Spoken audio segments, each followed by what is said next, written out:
आज मैं आपके लिए आर्थिक परिदृश्य का चौथा संस्करण लेकर आई हूँ, जो कि परीक्षा के दृष्टिकोण से बहुत महत्वपूर्ण है। इसमें भारतीय अर्थव्यवस्था के हलचलों के महत्वपूर्ण आंकड़ों का विश्लेषण करेंगे। भारतीय अर्थव्यवस्था स्वयं को कहाँ इंगित करती है, वैश्विक परिदृश्य में हम कहाँ हैं, आइए इसका विश्लेषण करते हैं। आप मेरे इस वीडियो को शुरू से अंत तक देखिए। अगर आपने सब्सक्राइब नहीं किया है तो प्लीज़ आप सब्सक्राइब कर लीजिए। आइए देखते हैं हमारा पहला प्रश्न। दिसंबर 2020 में जीएसटी संग्रह कितने लाख करोड़ रुपए के रिकॉर्ड बढ़त दर्ज की है?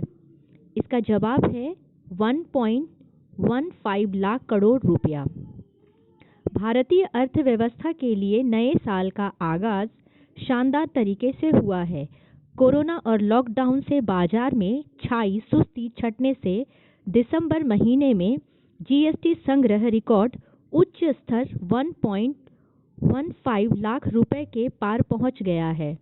सरकार की तरफ से जारी आंकड़ों में जीएसटी लागू होने के बाद अब तक का यह सबसे ज़्यादा जीएसटी कलेक्शन है। मुकेश अंबानी को पछाड़कर कौन एशिया में सबसे अमीर व्यक्ति बने हैं? इसका सही जवाब है 66 वर्षीय जुंग शानशान। चीन के जुंग शानशान मुकेश अंबानी को पीछा छोड़ एशिया के सबसे धनी व्यक्ति बन गए हैं। ब्लूमबर्ग की सूची के मुताबिक साल 2020 में जुंग शानशान की संपत्ति में $7 अरब की बढ़ोतरी हुई है, जिसके चलते उनकी कुल संपत्ति बढ़कर 77.8 अरब डॉलर हो गई है।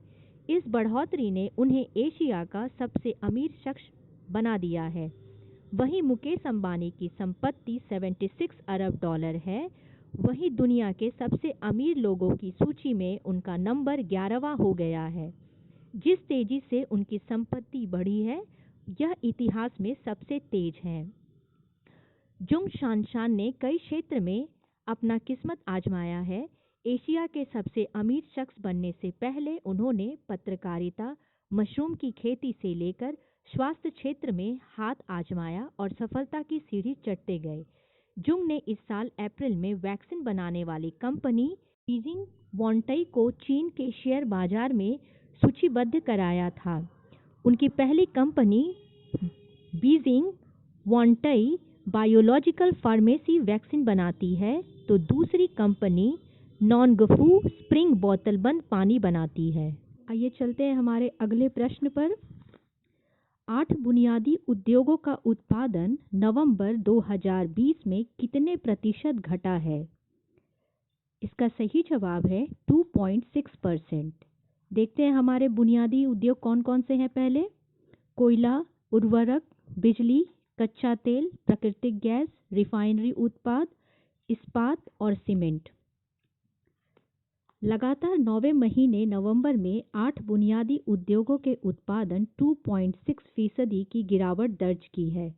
इस दौरान मुख्य रूप से प्राकृतिक गैस, रिफाइनरी उत्पादों, इस्पात और सीमेंट का उत्पादन अधिक गिरा है। वाणिज्य और उद्योग मंत्रालय द्वारा जारी आंकड़ों के अनुसार कच्चे तेल में -4.9% की गिरावट आई है। प्राकृतिक गैस में -9.3% की गिरावट आई है। रिफाइनरी उत्पादों में -4.8%, इस्पात में -4.4% की गिरावट और सीमेंट में -7.1% की गिरावट दर्ज की गई है। अप्रैल नवंबर के दौरान पिछले वर्ष की समान अवधि में 0.3% की वृद्धि की तुलना में बुनियादी उद्योगों का उत्पादन 11.4% कम हुआ है। देखते हैं हमारा अगला प्रश्न। ISO यानी राष्ट्रीय सांख्यिकी कार्यालय के अनुसार देश की अर्थव्यवस्था में चालू वित्त वर्ष 2020-21 में कितने प्रतिशत की गिरावट आने का अनुमान है? इसका सही जवाब है 7.7%। ISO के अनुसार देश की अर्थव्यवस्था में चालू वित्त वर्ष 2020-21 में 7.7% की गिरावट आने का अनुमान है। इससे पहले वित्त वर्ष 2019-20 में सकल घरेलू उत्पाद यानी GDP में 4.2% की वृद्धि दर्ज की गई थी। राष्ट्रीय सांख्यिकी कार्यालय द्वारा जारी रिपोर्ट के अनुसार राष्ट्रीय आय के पहले अग्रिम अनुमान में कहा गया था कि कृषि को छोड़कर अर्थव्यवस्था के लगभग सभी क्षेत्रों में गिरावट आएगी। देखते हैं हमारा अगला प्रश्न। IHS मार्केट के अनुसार देश की अर्थव्यवस्था में चालू वित्त वर्ष 2021-22 में कितने प्रतिशत की वृद्धि दर्ज करेगा? इसका सही जवाब है 8.9%। भारतीय अर्थव्यवस्था अगले वित्त वर्ष 2021-22 में 8.9% की वृद्धि दर्ज करेगा, ऐसा IHS द्वारा अनुमानित किया गया है। आइए देखते हैं IHS मार्केट क्या है। IHS मार्केट लिमिटेड एक अमेरिकी ब्रिटिश सूचना प्रदाता है। 2016 में IHS इंक और मार्केट लिमिटेड के विलय के साथ लंदन में स्थित है। यह उद्योगों से संबंधित जानकारी उपलब्ध कराता है, जिसकी स्थापना 1959 में हुई थी। इसका मुख्यालय लंदन, यूके में है। देखते हैं हमारा अगला प्रश्न। डेलॉयट की रिपोर्ट वॉइस ऑफ एशिया के अनुसार अगले वित्त वर्ष 2021-22 में भारतीय अर्थव्यवस्था कितने प्रतिशत की वृद्धि दर्ज करेगी? इसका सही जवाब है 10%। डेलॉयट की रिपोर्ट वॉइस ऑफ एशिया में कहा गया है कि अगले वित्त वर्ष 2021-22 में भारतीय अर्थव्यवस्था 10% की वृद्धि दर्ज करेगी। रिपोर्ट में यह भी कहा गया है कि अगर कोरोना संक्रमण के मामले ऊंचे बने रहते हैं तो इस वृद्धि को कायम रखना अगले साल के दौरान चुनौतीपूर्ण होगा। अगर आपको मेरा ये वीडियो अच्छा लग रहा है तो प्लीज़ आप इसे सब्सक्राइब करना ना भूलें। आइए देखते हैं हमारा अगला प्रश्न। संकट से भारतीय अर्थव्यवस्था को उबारने और गति प्रदान करने के लिए कितने करोड़ रुपये का आत्मनिर्भर भारत अभियान पैकेज की घोषणा की गई है? इसका सही जवाब है 20 लाख करोड़ रुपये। संकट से अर्थव्यवस्था को उबारने और उसे गति देने तथा MSME क्षेत्र एवं गरीब तबकों की मदद के लिए 20 लाख रुपए के आत्मनिर्भर भारत अभियान पैकेज की घोषणा की गई है। इसके बाद भी कई राहत पैकेजों का ऐलान किया गया है। इससे अर्थव्यवस्था को पटरी पर लाने में मदद मिलेगी। देखते हैं हमारा अगला प्रश्न। वित्त वर्ष 2020 में GDP में कृषि की कुल कितने हिस्सेदारी दर्ज की गई है? इसका सही जवाब है 14.6%। वित्त वर्ष 2020 की पहली छमाही में कृषि विकास दर 3.4% की दर से बढ़ी और पहली तिमाही यह इकलौता क्षेत्र रहा जिसमें सकारात्मक वृद्धि दर्ज की गई।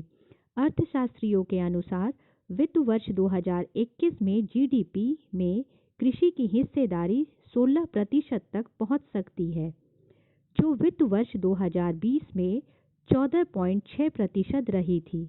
महामारी कृषि और इससे जुड़े सेक्टर को एक व्यापक अवसर के रूप में सामने लेकर आई है। ये देखते हैं हमारा अगला प्रश्न। सरकार के आंकड़ों के मुताबिक 2020 में भारत का व्यापार घाटा 10 महीने में कितने अरब डॉलर तक पहुंच गया है? इसका सही जवाब है 9.87 अरब डॉलर। सरकार के आंकड़ों के अनुसार भारत का 2020 का व्यापार घाटा 10 महीने में 9.87 अरब डॉलर पहुंच गया है। जनवरी 2021 में किस सेक्टर के विकास को बढ़ावा देने के उद्देश्य से स्टार्टअप पर एक वैश्विक शिखर सम्मेलन का आयोजन करेगा? इसका सही जवाब है DPIIT यानी department of promotion of industry and internal trade, उद्योग और आंतरिक व्यापार को बढ़ावा देने वाले विभाग, जिसकी स्थापना 1995 में हुई थी।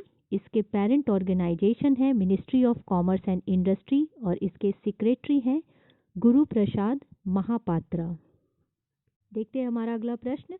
कितने लाख रुपये से अधिक के मासिक कारोबार वाले कारोबारियों को अपने GST दायित्व का कम से कम 1% नकद में अनिवार्य रूप से भुगतान करना होगा? इसका सही जवाब है 50 लाख रुपए से अधिक, यानी 50 लाख रुपए से अधिक मासिक कारोबार वाले कारोबारियों को अपने जीएसटी दायित्व का कम से कम 1% नकद में अनिवार्य रूप से भुगतान करना होगा। CMIE यानी centre for monitoring Indian economic के मुताबिक दिसंबर में बेरोजगारी दर कितनी दर बढ़ गई है? इसका सही जवाब है 9.05। अनएम्प्लॉयमेंट रेट 2020 में अर्बन एरियाज में 8.84% रही और रूरल एरियाज में 9.1% रही, जबकि दिसंबर 2020 में विभिन्न राज्यों में अनएम्प्लॉयमेंट रेट सबसे ज़्यादा हरियाणा में 32.5, फिर राजस्थान में 28.2 और त्रिपुरा में 18.2 रही है। 2021 में भारत की अनएम्प्लॉयमेंट रेट 8.5% रही, जबकि अर्बन एरियाज में ये 8.3% और रूरल एरियाज में 8.5% रही है। देखते हैं हमारा अगला प्रश्न, केंद्रीय बजट 2021 कब पेश किया जाएगा? इसका उत्तर है 1 फरवरी से। केंद्रीय बजट 2021 1 फरवरी को पेश किया जाएगा। आइए देखते हैं हमारा अगला प्रश्न, centre for business and economic research CBER के अनुसार भारत कब तक विश्व की 5वीं सबसे बड़ी अर्थव्यवस्था होगी? इसका सही जवाब है 2025। Centre for business and economic research के अनुसार भारत 2025 तक विश्व की 5वीं सबसे बड़ी अर्थव्यवस्था होगी। अगर आपको मेरा वीडियो अच्छा लगता है तो प्लीज़ आप मेरे चैनल को सब्सक्राइब करें, इसे लाइक करें, जितना ज़्यादा हो सके इसे शेयर करें और अपने विचार और सुझाव हम तक पहुंचाते रहें। धन्यवाद।